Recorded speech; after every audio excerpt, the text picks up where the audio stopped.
Guys, good morning. Nagapili ako guys ng mga utan. Nako.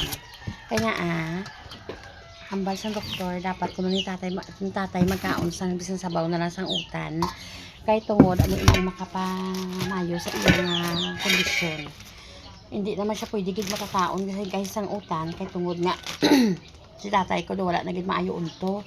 Hindi na siya makatunaw. Tigil kulbaan ako nga kung pakanoon ko pag isa sa utan.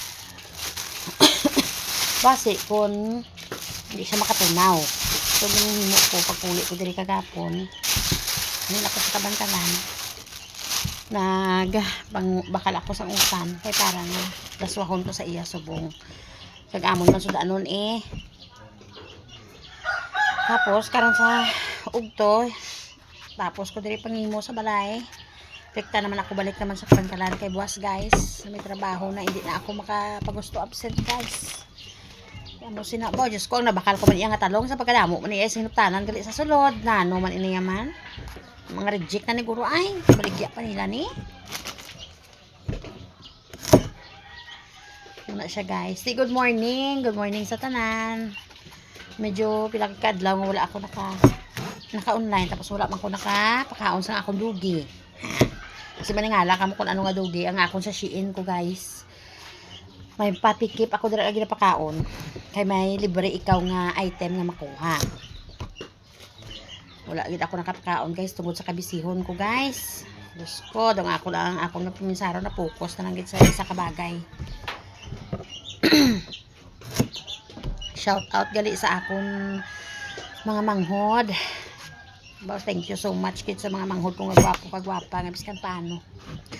Wala gitin nyo dyan nagpabaya, hay. Labi na gid sa akong manghod nga pati kagwapa kag pinakamabuot ko nga manghod si Bibshan Anne-Marie. Thank you giday kag sa akon nga gwapa man nga bayaw nga si Maki.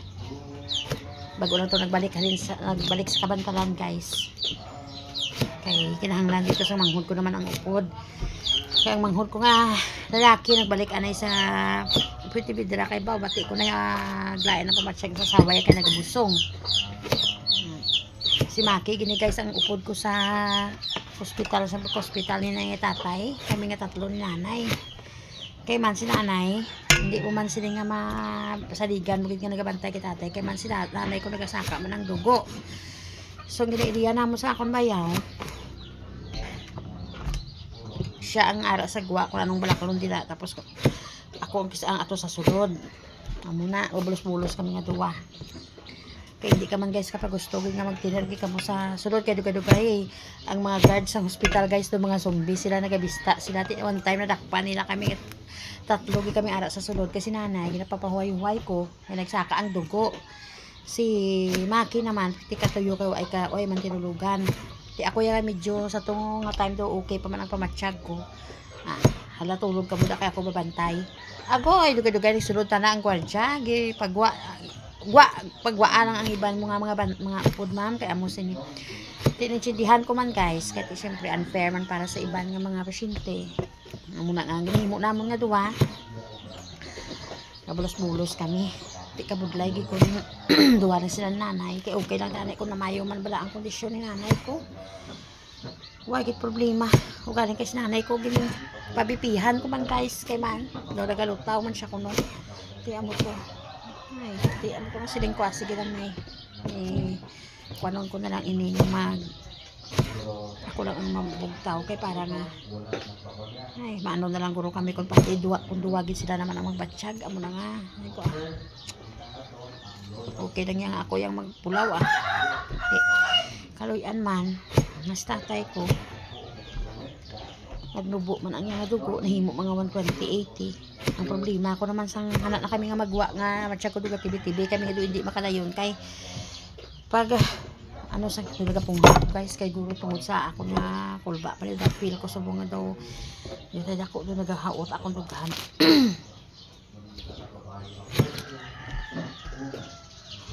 Tatay ko nubo ang iya nga kwansang iya heartbeat guys. Kaya mo nang antes ko nag-decide nga magwa kay tigin ang bala naman kami sa doktor nga pwede nga di istorya ko bila na yung doktor. Kung bala pwede nga pagwaon gi si tatay. kay ang iya heart niya do hindi pa kuha na niya heart rate ko niya since yung nurse nga nag-BP daw nubo daw kuan ko no nubo ko no kayo amo to kinabaan naman ko ay Diyos ko sino pati paano na lang ya kung tatay ko ya gani hindi pa kondisyon ng heart igwa namon nag-okay lang ko guys sa magwa sa naklaro na sa doktor nga okay ang ECG ni tatay amo to na ay Diyos ko nakagwa kami pasalamat mo po sa mga Diyos guys kitipin sa bala kung magtiner pa kami sa ospital bisan pa matuod nga